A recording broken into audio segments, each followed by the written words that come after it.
अस्सलाम वालेकुम वरहमतुल्लाहि वबरकातुहू। आपका होस्ट आलम के नासिर फिर आपकी खिदमत में एक नए लेसन के साथ हाजिर है। आज हमने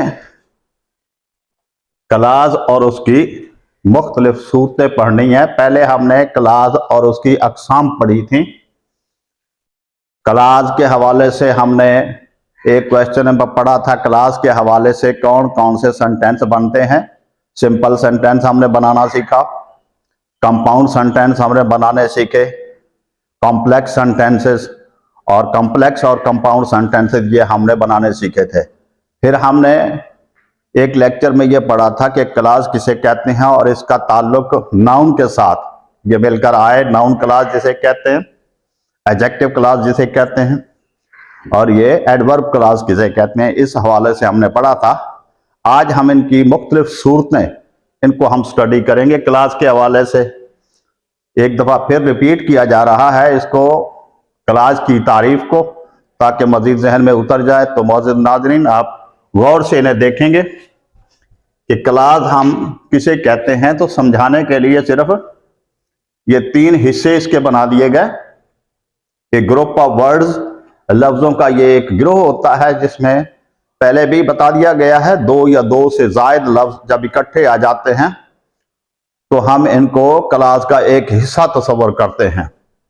group of words, a subject and a verb. इसमें सब्जेक्ट होता है और वर्ब होता है। अगर सब्जेक्ट और वर्ब ना हो, लफ्जों का गिरोह हो, तो हम उसे क्लास नहीं कहेंगे।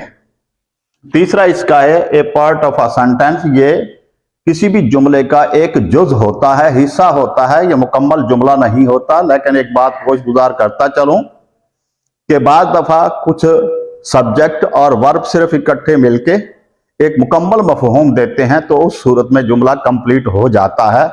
तो क्लास की ये शर्त कुछ जुमलों में कंप्लीट नहीं होती। अलबत्ता ये है कि ये दो लफ्जों के साथ एक मुकम्मल जुमला बाज दफा बन जाता है। जिस तरह हम अक्सर कहते हैं, ही रैन अवे, वो भाग गया। द थीफ रैन अवे, चोर भाग गया। ही स्लेप्ट, वो सो गया।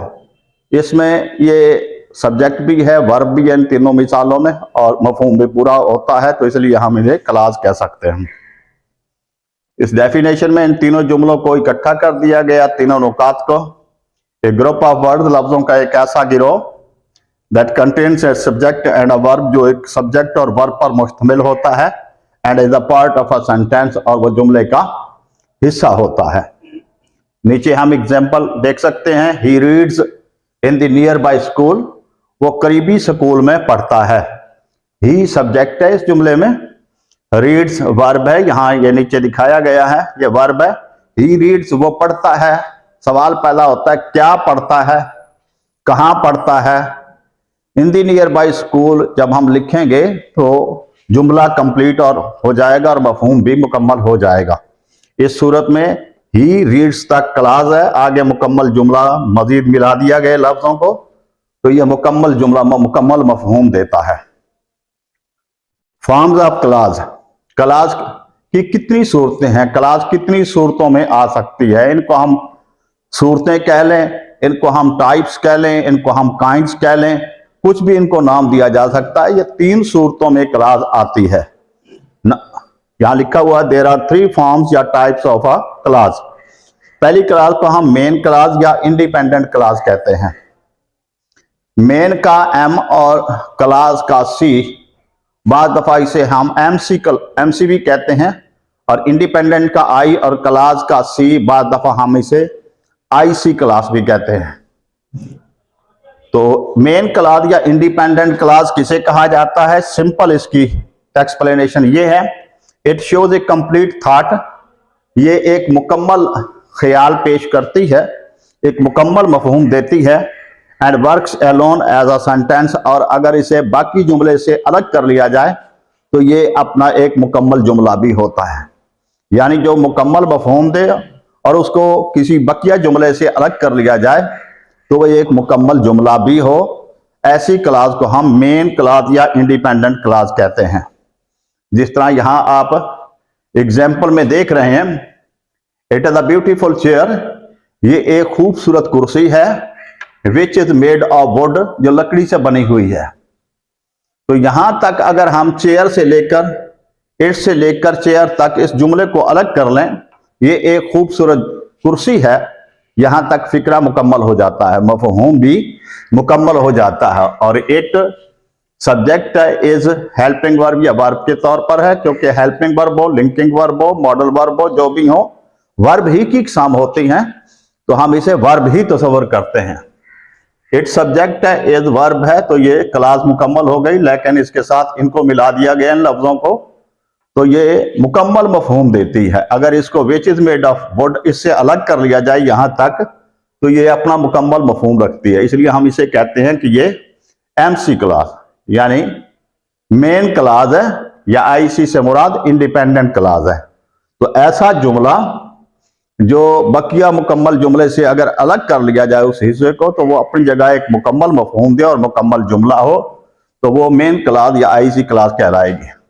यहां आपने देखा विच बतौर कंजंक्शन भी काम कर रहा है। ये कंजंक्शन शुरू में भी आ सकता है, जिस तरह यहां इस मिसाल में आप देख रहे हैं, व्हेन द सन राइजेस, जब सूरज तलू होता है, द कॉक क्रोज, तो मुर्ग अजान देता है। अगर हम द कॉक क्रोज, मुर्ग अजान देता है, इसको अलग कर लें, तो कॉक बतौर सब्जेक्ट है, क्रो अजान देना, दूसरी तीसरी फॉर्म क्रोड, क्रोड, एडिशनल फॉर्म जो है यंग फॉर्म क्रोइंग। तो हम ये कह सकते हैं ये अपनी जगह एक अलग क्लास है, जिसे हम मेन क्लास भी कहते हैं या आईसी क्लास कहते हैं। तो ऐसी क्लास जो अपना अलग हो जाने से, फिक्रे से अलग हो जाने से मुकम्मल मफहूम दे और मुकम्मल एक थाट हो, कंप्लीट थाट हो और मुकम्मल जुमला हो, तो हम उसे आईसी क्लास कहते हैं। डिपेंडेंट इसे क्लास कहा जाता है, सब ऑर्डिनेट इसे क्लास कहते हैं। डिपेंडेंट्स का डी और क्लास का सी, इसे हम डीसी क्लास भी कहते हैं। सब ऑर्डिनेट का एस और सी क्लास का सी, इसे एससी क्लास भी कहते हैं। It neither gives a complete thought, ये ना मुकम्मल मफहूम देती है, nor works as alone as a sentence, और अगर जुमले से इसको अलग कर लिया जाए तो ये मुकम्मल जुमले का काम भी नहीं करते। यानी इसमें दोनों खूबियां आईसी क्लास वाली नहीं पाई जाती। ये मुकम्मल मफहूम भी नहीं देती और ना ही ये मुकम्मल जुमले का काम करती है। जितना यहां एग्जाम्पल में हम देख रहे हैं, when the teacher comes into the room, जब उस्ताद साहब कमरे में आते हैं, द स्टूडेंट्स बिकम साइलेंट। तो यहां तक ये जो अंडरलाइन की गई क्या गया जुमला, इसको अगर अलग कर लिया जाए, when the teacher comes into the room, जब उस्ताद साहब कमरे में आते हैं, तो फिर क्या होता है। अगर इसको when the teacher comes into the room, जब इसे अलग कर लिया जाए तो ये इनकम्प्लीट सेंस देता है, अपने तौर पर यह मुकम्मल मफहूम नहीं देता। टीचर इसमें बतौर सब्जेक्ट मौजूद है, कम्स इसमें बतौर वर्ब मौजूद है, क्लास की शर्त पूरी होती है, लेकिन मफहूम मुकम्मल नहीं होता। तो साबित यह हुआ डिपेंडेंट क्लास या सब ऑर्डिनेट क्लास अपना मफहूम मुकम्मल करने के लिए इसी किसी दूसरे इंडिपेंडेंट क्लास की जरूरत पड़ती है। तो ये इंडिपेंडेंट क्लास के साथ मिलकर हमेशा डिपेंडेंट क्लास अपना मफहूम मुकम्मल करती है। जिस तरह दूसरे जुमले में हम देख सकते हैं, I have lost the ring, मुझसे वो अंगूठी गुम हो गई है, which was made of gold, जो सोने की बनी हुई थी। तो ये which was made of gold, which की जगह हम सब्जेक्ट लगा दें, वाज और मेड ये दोनों एक हेल्पिंग वर्ब और एक वर्ब है, तो ये मुकम्मल क्लास है। लेकिन which was made of gold, जो सोने की बनी हुई थी, इसको अगर हम अलग कर लें तो ये नामुकम्मल मफहूम देती है। जो सोने से बनी हुई थी, कौन सी जो सोने से बनी हुई थी, जब तक पहला जुमला हम इसके साथ ना लगाएं इसकी क्लैरिफिकेशन नहीं हो सकती। अंडरस्टैंडिंग मुकम्मल हासिल करने के लिए हमें पहले जुमले की जरूरत पड़ती है। इसलिए ये दूसरा हिस्सा जो है ये डीसी क्लास या हम इसे एससी क्लास कहते हैं। क्लास की तीसरी फॉर्म कोऑर्डिनेट क्लासेस हैं। इसमें जितने भी जुमले आ जाएं कम से कम 2 होते हैं, ज्यादा से ज्यादा की कोई शर्त मौजूद नहीं होती। सेमीकोलन लगाने से, सेमीकोलन इस डॉट और इसके नुक्ते कामा को जो नीचे लगाया जाता है इसे सेमीकोलन कहा जाता है। ये बड़े बड़े जुमलों को छोटे छोटे जुमलों में लिखने के लिए मुआवनत करते हैं। या कई जुमलों को एक साथ लिखना हो तो हम सेमीकोलन का सहारा लेते हैं। तो दो या दो से जायद मेन या इंडिपेंडेंट क्लॉजेज हो, लेकिन एक ही रैंक की दर्जा एक हो, उनका तरतीब भी एक हो, जो किसी जुमले में पाई जाए, इनको हम कोऑर्डिनेट क्लॉज कहते हैं। ऐसी क्लॉजेज यूं हम आसान करके इसको समझना चाहे तो यूं समझ सकते हैं कि वो जुमले 3 या 4 या 5 या 10 जुमले जिनको उनमें से एक हिस्से को अगर अलग कर लिया जाए तो वो अपनी जगह एक मुकम्मल मफहूम दे, हम उसे आईसी क्लॉज कहेंगे। तो एक ही इसमें जुमले में आने वाले छोटे छोटे हिस्से दो हों या दो से जायद हों तो उस सूरत में हम इनको एमसी क्लॉज या आईसी क्लॉज कहते हैं। जिस तरह ये पहले मिसाल में हमने देखा, the dogs bark at night, रात के वक्त कुत्ते भौंकते हैं। द कैट्स म्यू, बिल्लियां म्याऊं म्याऊं करती हैं। तो इसमें पहले हिस्से में the dogs bark at night, dog subject है, बार्क वर्ब है। पहले हिस्से को देखें यहां तक सेमीकोलन से पहले तक, तो ये अपना मुकम्मल मफहूम देते हैं, यानी ये आईसी क्लॉज है। अगर हम इसको आगे वाले फिक्रे को देखें, द कैट्स म्यू, बिल्लियां म्याऊं म्याऊं करती हैं, तो उस सूरत में ये भी मुकम्मल मफहूम देती हैं, हम इसे मेन क्लॉज या आईसी क्लॉज कहते हैं। तो ये दोनों, ये फिक्रा एक, दोनों ही इसके हिस्से अपनी जगह इंडिपेंडेंट क्लॉजेज पर मुश्तमिल है, इसलिए ये हम दोनों क्लॉजेज को कोऑर्डिनेट क्लॉजेज कहेंगे। नीचे वाली मिसाल गौर से देखें, द हॉर्स रन्स फास्ट, घोड़ा तेज दौड़ता है। द कैमल वॉक्स स्लो, ऊंट आहिस्ता आहिस्ता चलता है। And the tiger runs very fast, और चीता बहुत तेज दौड़ता है। इसमें किसी भी हिस्से को यहां तक अगर इसे हम अलग कर लें, घोड़ा तेज दौड़ता है, मफहूम पूरा हो जाता है।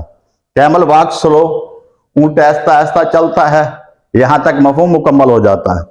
द टाइगर रन्स फास्ट, चीता जो है बड़ी तेजी से दौड़ता है, इसका मफहूम मुकम्मल हो जाता है। एंड यहां बतौर कंजंक्शन काम कर रहा, ये तीन हिस्से जितने भी हैं, इनमें से कोई हिस्सा अगर अलग कर लिया जाए वो अपनी जगह एक मेन क्लॉज या इंडिपेंडेंट क्लॉज है।